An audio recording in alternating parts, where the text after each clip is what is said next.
मतलब क्या है, a field which is outside the conductor. तो जो फील्ड बाहर की तरफ होता है उसको आप ई नॉट बोल देते हैं, यानी कि वो आउटर फील्ड है। तो मैंने क्या करा, मैंने एक कंडक्टर बना लिया। देखिएगा, ये हमारे पास एक कंडक्टर है, किसी भी शेप का हम बना सकते हैं, तो हमने इस शेप का एक कंडक्टर बना लिया। ठीक है, ये कंडक्टर की शेप हो गई। और अब मैं ये कहता हूँ कि ये जो कंडक्टर है ना, this conductor is placed in an external field, external electric field. External electric field के अंदर इस कंडक्टर को हमने रखा हुआ है। तो इसका मतलब बाहर की तरफ जो है वो एक फील्ड है, इसमें ई नॉट।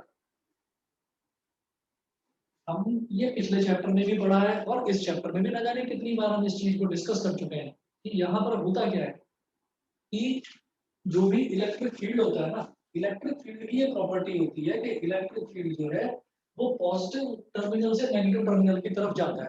तो इसका मतलब यहाँ पर बहुत सारा कोई पॉजिटिव टर्मिनल रहा होगा या बहुत सारा पॉजिटिव चार्ज इकट्ठा रहा होगा, और इधर बहुत सारा नेगेटिव चार्ज इकट्ठा रहा होगा। ठीक, तो इस तरफ सारा का सारा पॉजिटिव चार्ज रहा होगा, तो कंडक्टर के अंदर फ्री चार्जेस घूमते रहते हैं। तो जो कंडक्टर के अंदर के चार्जेस हैं वो सारे के सारे नेगेटिव चार्ज वो इस तरफ आ रहे हैं। और क्योंकि ये जो है, ये वाला रीजन एक बहुत बड़े पॉजिटिव चार्ज की तरह बिहेव कर रहा होगा, और ये वाला रीजन एक बहुत बड़े नेगेटिव चार्ज की तरह बिहेव कर रहा होगा, क्योंकि इलेक्ट्रिक फील्ड की डायरेक्शन पॉजिटिव से नेगेटिव की तरफ ही होती है। तो मैं ये कहूंगा कि कंडक्टर के अंदर का जो जितना भी फ्री चार्ज है वो सारा का सारा इस तरफ इकट्ठा हो जाएगा, because negative charge gets attracted towards positive charge.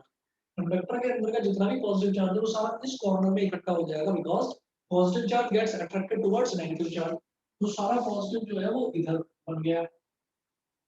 ठीक है, और ये जो चलता रहता है प्रोसेस, जो चलता रहता है कि नेगेटिव इधर और पॉजिटिव इधर, वो तब तक चलता रहता है जब तक हमारा जो ये एक्सटर्नल फील्ड है ई नॉट, और जो अब इधर सारा पॉजिटिव चार्ज इकट्ठा हो गया, इधर सारा नेगेटिव चार्ज इकट्ठा हो गया, इसका मतलब एक इंड्यूस्ड, इंड्यूस मतलब पैदा होने वाली चीज, तो एक इंड्यूस्ड इलेक्ट्रिक फील्ड वो इसके अंदर पैदा हो जाता है। उसको मैं बोल देता हूँ E I N D, E I N D, E induced. तो हम ये कहते हैं कि यहाँ पर ये जो प्रोसेस है, this process continues until, this process continues until this E naught becomes equal to E induced. और जब ये ई नॉट और ई इंड्यूस्ड दोनों के दोनों इक्वल हो जाते हैं, तो हम इनका जो नेट इलेक्ट्रिक फील्ड है वो क्या हो जाएगा, ये इस डायरेक्शन में, ये इस डायरेक्शन में, और दोनों के दोनों इक्वल है, वो एक दूसरे को कैंसिल कर देते हैं। तो जो नेट इलेक्ट्रिक फील्ड है इनसाइड अ कंडक्टर वो हमेशा जीरो हो जाता है। ये चीज हम कर चुके हैं, बताइए सभी को क्लियर है इतना? Yes sir. सभी को इतना क्लियर है? अब बेटा मैं बात करता हूँ डाइलेक्ट्रिक की। अब आते हैं मेन मुद्दे पर, जो डाइलेक्ट्रिक है उसकी बात करते हैं। तो डाइलेक्ट्रिक में क्या होता है? सर, हाँ जी बताइए। हमने जो अभी किया था वो इलेक्ट्रोस्टैटिक प्रॉपर्टी ऑफ कंडक्टर है ना? कौन सा, दोबारा बताओ। इलेक्ट्रोस्टैटिक प्रॉपर्टीज ऑफ कंडक्टर में से एक पॉइंट है ना? हाँ उसमें था ये एक पॉइंट, बिल्कुल सही। उसमें हमने जो 5 या 6 पॉइंट्स करे थे उनमें से एक पॉइंट था, electric field inside a conductor is zero.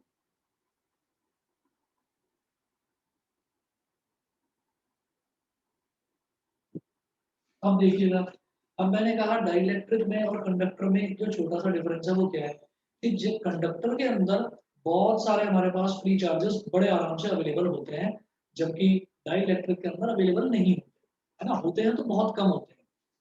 तो मैंने क्या करा, मैंने ये ई नॉट है एक्सटर्नल इलेक्ट्रिक फील्ड, तो उस एक्सटर्नल इलेक्ट्रिक फील्ड के अंदर ये डाइलेक्ट्रिक रखा हुआ है। ठीक है, अब डाइलेक्ट्रिक के अंदर उतने चार्जेस नहीं है जितने की कंडक्टर के अंदर हुआ करते थे। तो हालांकि ये एक्सटर्नल इलेक्ट्रिक फील्ड तो बड़ा मजबूत है, तो हमने कहा कि इस तरफ जो है, इस तरफ सारा का सारा पॉजिटिव चार्ज है कंसंट्रेटेड, इस तरफ सारा का सारा नेगेटिव चार्ज है कंसंट्रेटेड। तो क्या होगा कि जो जितने भी इसके अंदर चार्जेस हैं, जो नेगेटिव चार्जेस हैं वो इस पॉजिटिव की तरफ आ जाएंगे। तो 1 2 3 बना लो बस। ठीक है, हमने कहा कि बहुत नाम के लिए जैसे यहाँ पर थोड़े ज्यादा बनाए थे तो यहाँ पर हमने चार्जेस कम बना लिए। इसी तरीके से पॉजिटिव चार्जेस भी कम ही होंगे, तो 1 2 3 पॉजिटिव चार्ज बना लिया। तो ई नॉट ज्यादा होगा as compare to E induced, है ना। तो जैसे आप ये देखिएगा कि यहाँ पर ये ई नॉट की लेंथ और ये ई इंड्यूस की लेंथ लगभग लगभग बराबर बनाई थी। यहाँ ई नॉट को थोड़ा लंबा दिखा दो और ई इंड्यूस को थोड़ा छोटा दिखा दो। इससे क्या समझ में आता है कि हमारा एक्सटर्नल फील्ड तो बहुत ज्यादा स्ट्रॉन्ग था, लेकिन वो उसके बावजूद भी, स्ट्रॉन्ग होने के बावजूद भी, इस डाइलेक्ट्रिक के अंदर ज्यादा इलेक्ट्रिक फील्ड इंड्यूस नहीं कर पाया। ठीक है, क्योंकि ये तो डाइलेक्ट्रिक ठहरा, डाइलेक्ट्रिक के अंदर ज्यादा चार्जेस नहीं होते। ये सबको समझ में आ गया? Yes. ठीक है, तो यहाँ पर बस एक चीज है, यहाँ पर सिर्फ हम ये कहेंगे कि E not induces a small field. Note कुछ नहीं करना है, एक एक पैराग्राफ 4 या 5 लाइन का इसके लिए है, डाइलेक्ट्रिक के लिए, और एक पैराग्राफ कंडक्टर के लिए है। वो आप नोट कर लेना, क्लास के बाद भेज दूंगा आपको। E not induces a small electric field inside the dielectric, inside the dielectric। बहुत मामूली सा, बहुत छोटा सा इलेक्ट्रिक फील्ड वो उसके अंदर इंड्यूस कर पाता है। ठीक है, तो ये तो हो गया इन दोनों का बिहेवियर। किसी भी इलेक्ट्रिक फील्ड के अंदर इस तरह से बिहेव करेगा हमारा इलेक्ट्रिक और कंडक्टर। उसके बाद हम ये कहते हैं कि दो अलग अलग तरीके के डाइलेक्ट्रिक्स होते हैं, polar and non polar dielectrics. ठीक है, ये भी मैं नोट नहीं करवा रहा हूँ, दोनों की अलग अलग डेफिनेशंस है और दोनों को सिर्फ समझना जरूरी है और 5 मिनट में समझ जाओगे, ज्यादा मुश्किल नहीं। ये बता रहा हूँ इधर से।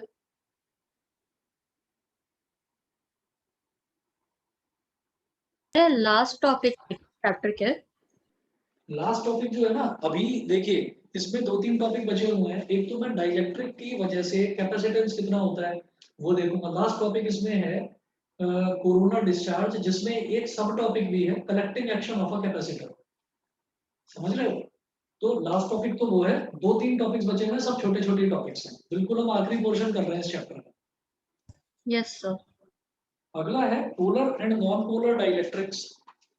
तो जब हमने डाइलेक्ट्रिक की बात करी, तो अब हम ये कहेंगे कि कुछ डाइलेक्ट्रिक की टाइप भी होती होंगी। तो हम कहेंगे हाँ जी, 2 टाइप के होते हैं, पोलर और नॉन पोलर।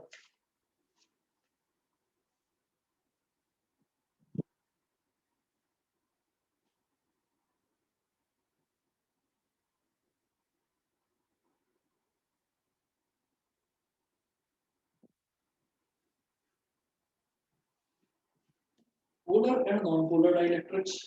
अब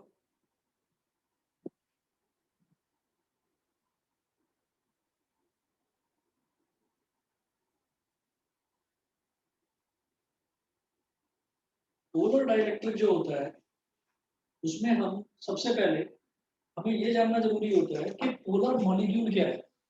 पोलर मॉलिक्यूल क्या होता है? तो पोलर मॉलिक्यूल को हम ये जानेंगे कि पोलर मॉलिक्यूल क्या है। ये वैसे अगर मुझे मालूम नहीं आपके केमिस्ट्री के सिलेबस में ये चीज है या नहीं है, तो मैं नहीं जानता, लेकिन मैं आपको बताता हूँ पोलर मॉलिक्यूल क्या होता है। कि हम ये कहते हैं कि कोई भी मॉलिक्यूल जो है वो पॉजिटिव और नेगेटिव चार्जेस से मिलकर बना हुआ होता है। तो पॉजिटिव चार्जेस का जो सेंटर ऑफ मास होता है और नेगेटिव चार्जेस का जो सेंटर ऑफ मास होता है, अगर वो कोइंसाइड करें, कोइंसाइड का मतलब क्या है कि एक स्ट्रेट लाइन में हो, है ना, तो तब तो मैं ऐसे मॉलिक्यूल को बोल देता हूँ पोलर मॉलिक्यूल। और अगर वो कोइंसाइड ना करे तो हम ये कहते हैं कि फिर वो पोलर मॉलिक्यूल नहीं है। तो पोलर मॉलिक्यूल्स की हेल्प से बनने वाला dielectric is called polar dielectric, और नॉन पोलर मॉलिक्यूल्स की हेल्प से बनने वाला dielectric is called non polar dielectric. Definition है बहुत सिंपल, दोबारा बताता हूँ। दुनिया में कोई भी मॉलिक्यूल है, तो वो मॉलिक्यूल, अच्छा मॉलिक्यूल कैसे बनता है? सेम टाइप के एटम से या डिफरेंट टाइप के एटम से बनने वाली चीज को हम मॉलिक्यूल बोल देते हैं। ठीक है, जैसे मान लीजिए मैं ऑक्सीजन की बात करता हूँ, तो ऑक्सीजन अगर सिर्फ मैं O की बात करता हूँ तो then it is called an oxygen atom. ठीक है, और अगर मैं ऑक्सीजन के 2 एटम्स को ज्वाइन कर दूं तो वो क्या आएगा O2, और O2 हो जाएगा O2 मॉलिक्यूल। ठीक है, इसी तरीके से अगर मान लीजिए मेरे पास एक हाइड्रोजन का एटम है, सॉरी 2 हाइड्रोजन के एटम है और एक ऑक्सीजन का एटम है, तो मैं कहूंगा अच्छा हाइड्रोजन के 2 एटम है, ऑक्सीजन का एक एटम है, ओके, तो 3 एटम्स मेरे पास इकट्ठे हो गए, तो this is called again, this is called a molecule. तो एटम्स जो है सेम टाइप के एटम या अलग अलग टाइप के एटम्स के मिलने से मॉलिक्यूल बनता है। मॉलिक्यूल जो है, मॉलिक्यूल में दो चीजें होती है, या तो पॉजिटिव चार्ज या नेगेटिव चार्ज। अगर किसी भी मॉलिक्यूल में पॉजिटिव चार्जेस का सेंटर ऑफ मास का मतलब क्या है, आप मान लीजिए कि पॉजिटिव चार्जेस एक जगह कंसंट्रेटेड होते ही हैं, हम जानते हैं कि जो पॉजिटिव चार्जेस हैं वो पॉजिटिव चार्जेस को सबको एक जगह कंसंट्रेट करा हुआ आपने मान लिया, और उसका जो सेंटर ऑफ मास है वो तो हो गया पॉजिटिव चार्जेस का सेंटर ऑफ मास। और नेगेटिव चार्जेस का सेंटर ऑफ मास अगर वो दोनों के दोनों कोइंसाइड कर जाते हैं तो मैं उसको पोलर मॉलिक्यूल बोलता हूँ। पोलर मॉलिक्यूल से बनने वाला dielectric is called polar dielectric, non polar molecule से बनने वाला is called non polar dielectric. Non polar क्या होता है, जहां पर पॉजिटिव चार्जेस का सेंटर ऑफ मास और नेगेटिव चार्जेस का सेंटर ऑफ मास कोइंसाइड नहीं करता, उसको बोल देते हैं नॉन पोलर मॉलिक्यूल। देखो मैं ये कहूंगा कि अगर मैं बात करता हूं H2O की, वाटर की बात करता हूं, चलो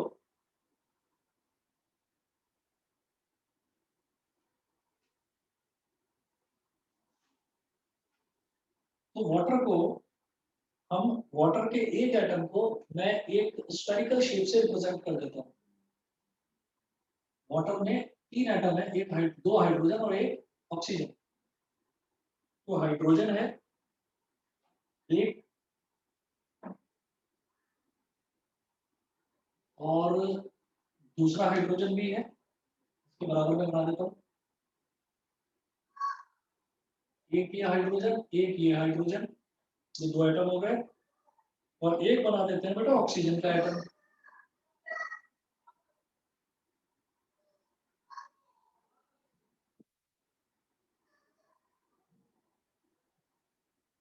आप ये समझ लीजिए पूरा ऑक्सीजन का एटम है।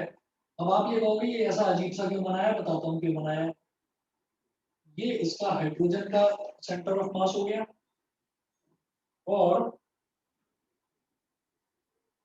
ये ऑक्सीजन का सेंटर ऑफ मास हो गया। ये दोनों एक लाइन में है, ऐसे जुड़े हुए हैं दोनों के सेंटर ऑफ मास।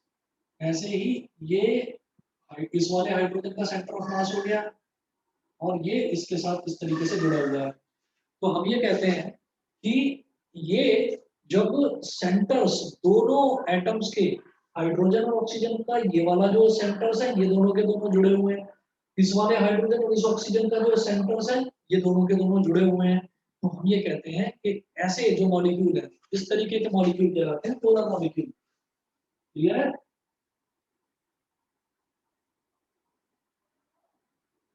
क्लियर है कि नहीं बताइए।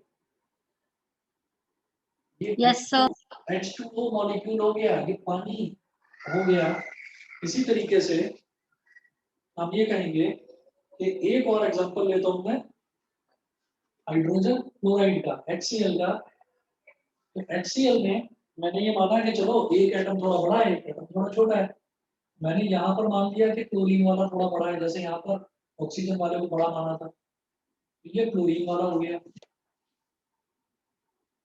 और इसके ठीक पीछे, इसके पीछे छुपा हुआ है हाइड्रोजन। वो पीछे पूरा आप कहेंगे भी पूरी स्फेरिकल शेप क्यों नहीं दिखाई दे रही, वो इस वजह से दिखाई नहीं दे रही क्योंकि इसका सेंटर ऑफ मास और इसका सेंटर ऑफ मास ये दोनों आपस में जुड़े हुए हैं, तो ये एक के पीछे एक चिपके हुए हैं इस तरीके से। समझ गए? इसी तरीके से ये ऑक्सीजन और हाइड्रोजन ये इस तरीके से जुड़े हुए हैं, इनको बोलते हैं पोलर मॉलिक्यूल्स। सभी को क्लियर है इतना? Yes, sir. आर्यन डिग्गल, दृष्टि, एकांश, ईशान, क्लियर है इतना? Yes, sir. ठीक है, तो ये मेरा हो गया HCl मॉलिक्यूल। अब ये तो पोलर मॉलिक्यूल का एग्जांपल था, पोलर थे ये दोनों के दोनों। अब अगर मान लीजिए मैं नॉन पोलर का एग्जांपल लूं, नॉन पोलर, तो नॉन पोलर क्या होंगे? नॉन पोलर ऐसे हो गए कि जैसे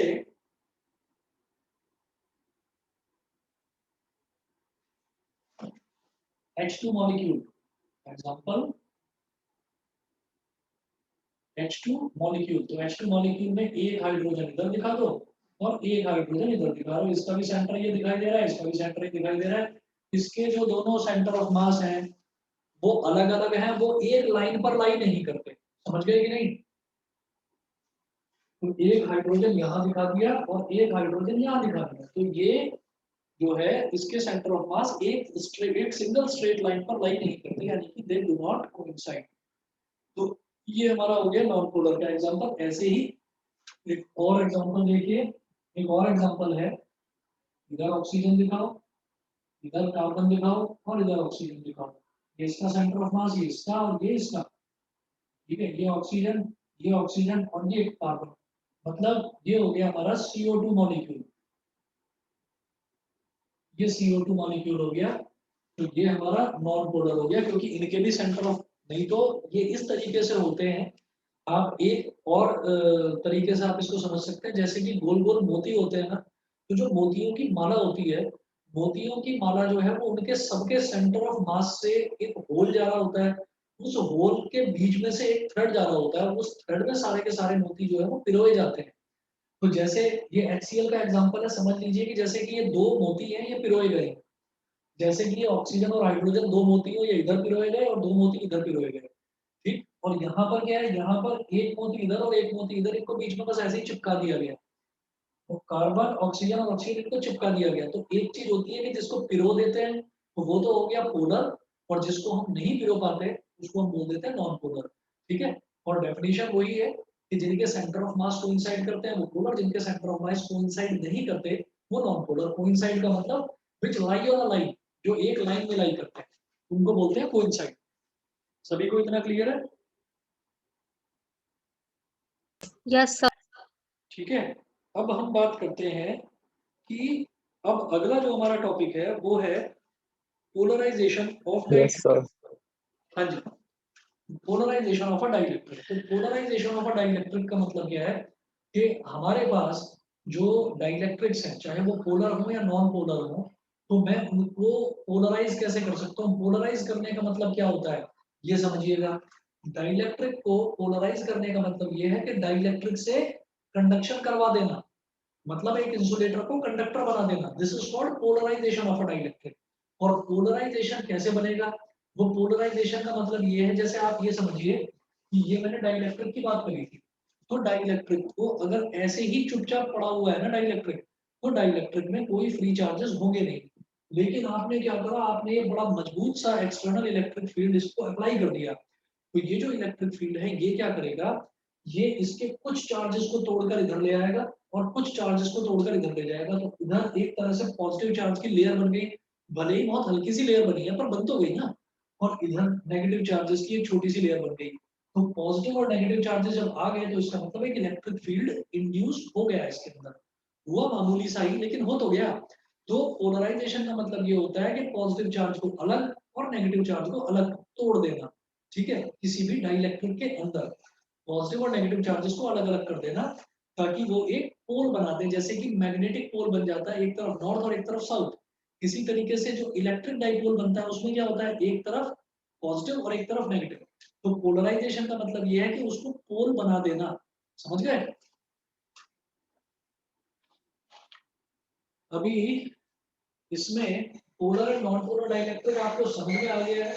इसकी जो डेफिनेशन है वो मैंने नोट्स में इंक्लूड कर रखा है, वो आपको भेज दूंगा, आप नोट्स में आगे ऐड कर लेना। अच्छा, इसके बाद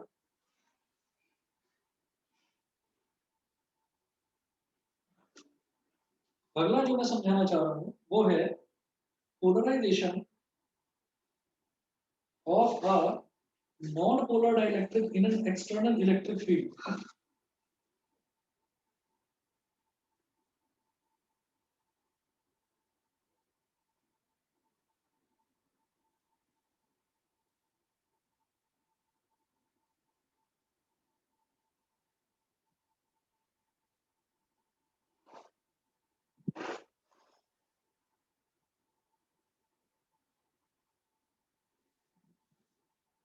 एक नॉन पोलर डाइलेक्ट्रिक का पोलराइजेशन किस तरीके से करेंगे, तो देखिएगा दोनों के ना अलग अलग सिंबल होते हैं, नॉन पोलर डाइलेक्ट्रिक का और पोलर का।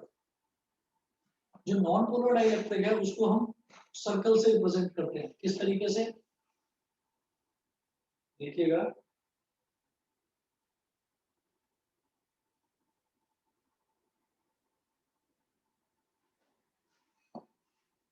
कि यहाँ पर 1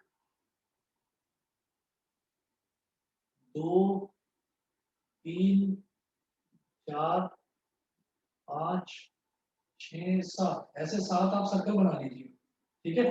और इनके अंदर हमने ऐसे कर दिया plus minus plus minus plus minus plus minus plus minus plus minus और प्लस माइनस, ठीक है। तो ये हमारा क्या हो गया, ये नॉन पोलर डाइलेक्ट्रिक हो गया। नॉन पोलर डाइलेक्ट्रिक में क्या होता है, नॉन पोलर डाइलेक्ट्रिक को ऐसे ही छोटे छोटे सर्कल से रिप्रेजेंट करा जाता है। यहाँ पर मैंने लिख दिया E naught is equal to zero. E naught is equal to zero का मतलब क्या है कि मैंने इसमें कोई एक्सटर्नल इलेक्ट्रिक फील्ड अप्लाई नहीं करा। अब एक्सटर्नल इलेक्ट्रिक फील्ड अप्लाई कर देते हैं, तो अप्लाई करने पर क्या होता है, अप्लाई करने पर अब ये ऐसे हो जाते हैं,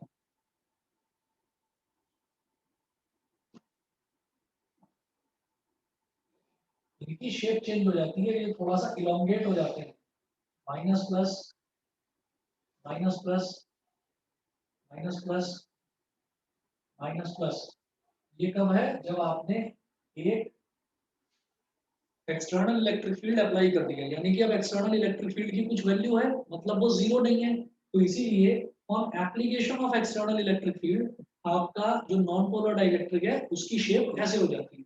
उसके बाद अब मैं बात करता हूँ पोलर डाइलेक्ट्रिक की, कि पोलर डाइलेक्ट्रिक में क्या होता है।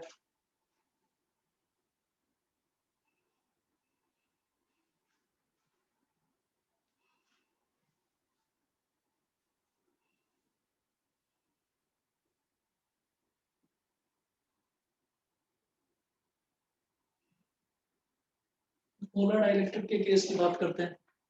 यहाँ पर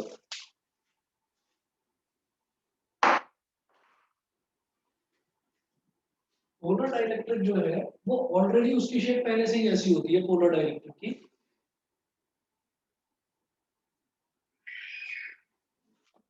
पोलर डाइलेक्ट्रिक ऐसे ऐसे ऐसे ऐसे ऐसे और ऐसे, इस तरीके से पोलर डाइलेक्ट्रिक बना हुआ है पहले से ही, उसकी शेप पहले से ही ऐसे होती है। माइनस प्लस और plus minus plus minus plus minus plus minus. यहाँ पर क्या है कि कोई एक्सटर्नल इलेक्ट्रिक फील्ड लगाया नहीं है, यानी कि ई नॉट जो है वो जीरो के बराबर है। एक्सटर्नल इलेक्ट्रिक फील्ड हमारा जीरो के बराबर है। उसके बाद हमने क्या करा कि अब एक्सटर्नल इलेक्ट्रिक फील्ड अप्लाई कर देंगे। E naught is not equal to zero. E naught is not equal to zero का मतलब क्या है कि अब मैंने कोई एक्सटर्नल इलेक्ट्रिक फील्ड अप्लाई कर दिया, तो करेंगे ना, तो ये उस तरीके से जैसे नॉन पोलर डाइलेक्ट्रिक ने एकदम एक्टिवनेस दिखाई थी, सारे के सारे एकदम कायदे से पैरेलली अरेंज हो गए थे, ये उतना नहीं होंगे, बस हल्के हल्के टिल्ट हो जाएंगे, ज्यादा नहीं होते। Plus minus plus minus plus minus, थोड़ा सा ये भी प्लस माइनस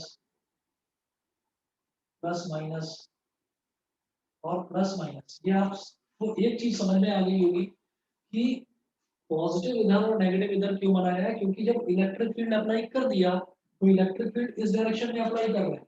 ऐसे यहाँ पर भी जो इलेक्ट्रिक फील्ड अप्लाई कर रहा था वो इस डायरेक्शन में था, इलेक्ट्रिक फील्ड इस डायरेक्शन में था।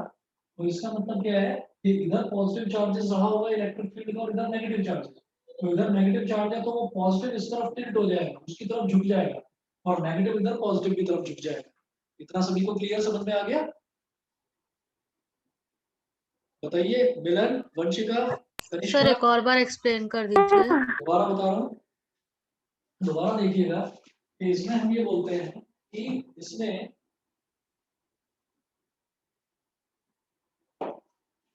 हम ये कहते हैं कि जब भी कभी हमने कोई इलेक्ट्रिक फील्ड नहीं लगाया तो ये इनकी ऐसे इलोंगेटेड शेप होती है पोलर डाइलेक्ट्रिक की। नॉन पोलर होते हैं सर्कुलर शेप के। तो नॉन पोलर जो है, नॉन पोलर पर जब हम इलेक्ट्रिक फील्ड अप्लाई करते हैं तो इनकी शेप फिर इलॉन्गेटेड शेप हो जाती है, मतलब लंबे लंबे से हो जाते हैं ये। और फिर क्योंकि जब मैं इलेक्ट्रिक फील्ड अप्लाई कर रहा हूँ तो इलेक्ट्रिक फील्ड की डायरेक्शन ये है, तो इसका मतलब पॉजिटिव इधर रहा होगा और नेगेटिव इधर रहा होगा। ठीक है, तो नेगेटिव की तरफ क्या अट्रैक्ट होगा, पॉजिटिव। तो इस वजह से पॉजिटिव वाला जो एंड है ना इनका, पॉजिटिव वाला जो एंड है इनका डाइइलेक्ट्रिक के जो ये डाइपोल्स बने हुए हैं, इनका जो पॉजिटिव वाला एंड है ये नेगेटिव की तरफ अट्रैक्ट हो जाएगा, और जो नेगेटिव वाला एंड है वो सारा का सारा पॉजिटिव की तरफ अट्रैक्ट हो जाएगा। ये तो समझ गए? Yes. है ना? और इसी तरीके से हमने ये कहा कि पोलर में और नॉन पोलर में अंतर क्या है, कि जिस तरह से नॉन पोलर वाले एकदम एक्टिवली हो जाते हैं, उसकी तरफ हो जाते हैं, इलेक्ट्रिक फील्ड की तरफ अलाइन हो जाते हैं, ये उस तरीके से अलाइन नहीं होते, थोड़ा सा ये दिखाते तो हैं कि हाँ हम भी पॉजिटिव हो गए हैं, थोड़ा उस तरफ हो गए हैं, सारे पॉजिटिव चार्ज देखिए इस तरफ आ गए राइट साइड में, लेकिन उतना प्रॉपर्ली जैसे वो पैरेलली अरेंज हो गए थे ये वाले डाइइलेक्ट्रिक के मॉलिक्यूल पैरेलली अरेंज नहीं होते उतना कायदे से। लेकिन दोनों ही केसेस में, चाहे वो पोलर डाइइलेक्ट्रिक हो चाहे वो नॉन पोलर डाइइलेक्ट्रिक हो, दोनों ही केसेस में पोलराइजेशन हो जाता है। समझ गए सभी बच्चों को? क्लियर है? पोलराइजेशन होने का मतलब ये है कि पॉजिटिव एक तरफ अलाइंड और नेगेटिव एक तरफ अलाइंड। सबको समझ में आ गया इतना? Yes, sir. ठीक है, चलिए जी ठीक है। उसके बाद अगला जिसमें देखना है देखो, एक टर्म आती है बेटा पोलराइजेशन, और एक टर्म आती है पोलराइजेशन डेंसिटी। तो दोनों ही चीजें सेम ही है। जब हम डाइपोल मोमेंट निकालते हैं ना, तो डाइपोल मोमेंट हम जानते हैं क्या होता है, charge into distance between them, तो Q इनटू 2 है, ये डाइपोल मोमेंट होता है। तो जैसे कि हम किसी चीज की ऐसे ही डेंसिटी निकाल देते हैं, तो हम ये बोलते हैं कि अगर किसी की क्वांटिटी है किसी में कुछ, तो यानी कि मास है, तो mass per unit volume is called density, energy per unit volume is called energy density. तो dipole moment per unit volume is known as polarization density. उसको आप पोलराइजेशन भी बोल सकते हैं, सिंपली उसको पोलराइजेशन भी बोलते हैं। तो अगर हम स्मॉल p यानी कि डाइपोल मोमेंट को वॉल्यूम से डिवाइड कर दें, किसी भी डाइइलेक्ट्रिक की वॉल्यूम से डिवाइड कर दें, भाई डाइइलेक्ट्रिक का कुछ वॉल्यूम तो होगा, डाइइलेक्ट्रिक क्या है, एक इंसुलेटर है, उसका कुछ वॉल्यूम तो होगा, उसकी वॉल्यूम से डिवाइड कर दें तो that term is known as polarization. समझ गए? और उसको हम पोलराइजेशन डेंसिटी भी बोल देते हैं। क्लियर है? इतना सभी को समझ में आ गया? ठीक है। Yes, उसके sir. बाद, हाँ जी, उसके बाद जो नेक्स्ट टॉपिक है वो है reduction of electric field by the polarization of a dielectric.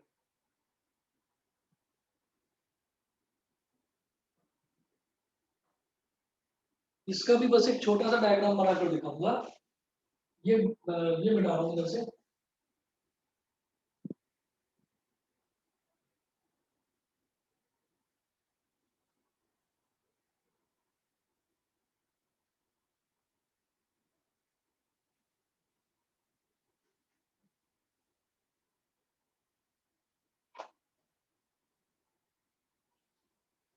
ये है reduction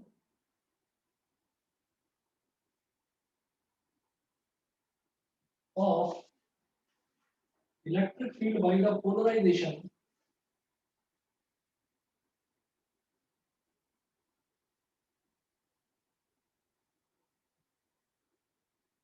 reduction of electric field by the polarization of a dielectric।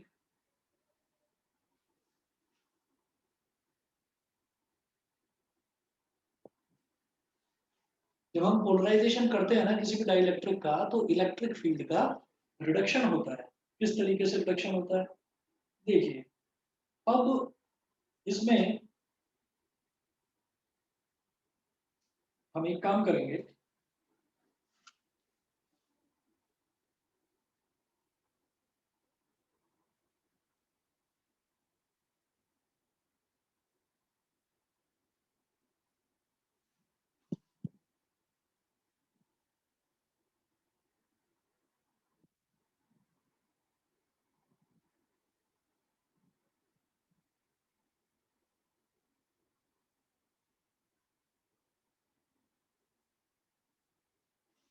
ये है इतना।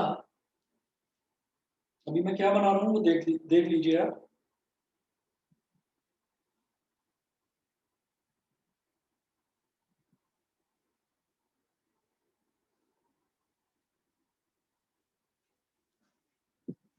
मैंने क्या करा कि हम एक एक्सटर्नल इलेक्ट्रिक फील्ड अप्लाई कर रहे हैं। एक एक्सटर्नल इलेक्ट्रिक फील्ड अप्लाई कर रहे हैं किस पर? एक डाई इलेक्ट्रिक पर। तो डाई इलेक्ट्रिक क्या होता है? डाई इलेक्ट्रिक एक इंसुलेटर होता है। तो मैंने डाई इलेक्ट्रिक का एक छोटा सा टुकड़ा ले लिया। तो जैसे कि आपको याद होगा कि रेक्टेंगुलर ग्लास स्लैब लिया करते थे। स्लैब मतलब एक रेक्टेंगुलर पीस ऑफ ग्लास। तो उसी तरीके से मैं डाई इलेक्ट्रिक यानी कि rectangular piece of a dielectric में ले रहा हूँ। तो दैट्स व्हाई ये जो बीच में एक रेक्टेंगल सा दिखाई दे रहा है, this is called dielectric slab. तो इसको मैं बोलूंगा डाई इलेक्ट्रिक स्लैब।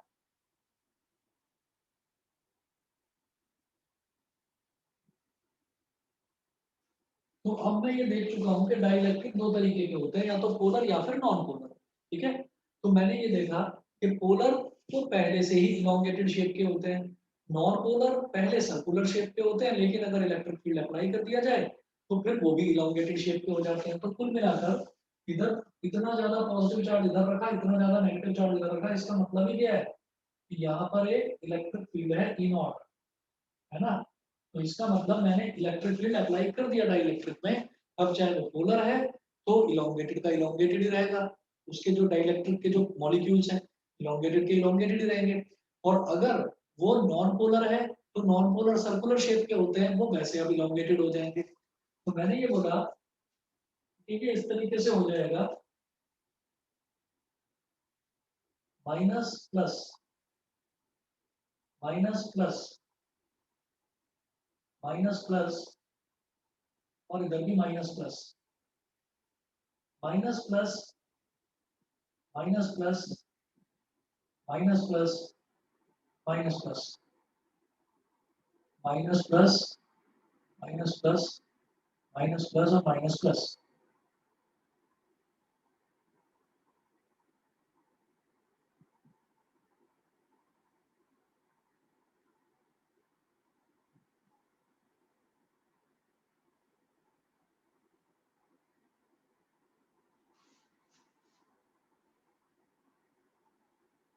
तो रिडक्शन ऑफ इलेक्ट्रिक फील्ड का जो थ्योरी है, तो थ्योरी तो मैं आपको भेज दूंगा। ठीक, बस आप कंसेप्ट समझ लीजिए, और कंसेप्ट समझने में किसी भी बच्चे को मुझे लगता नहीं है कि कोई प्रॉब्लम आएगी। देखिए कंसेप्ट क्या है इसका, वो देखते हैं कि ये नेगेटिव नेगेटिव नेगेटिव नेगेटिव इधर वाले जो मॉलिक्यूल हैं इसके सारे नेगेटिव चार्जेस इस तरफ हैं, इसके सारे पॉजिटिव चार्जेस इस तरफ।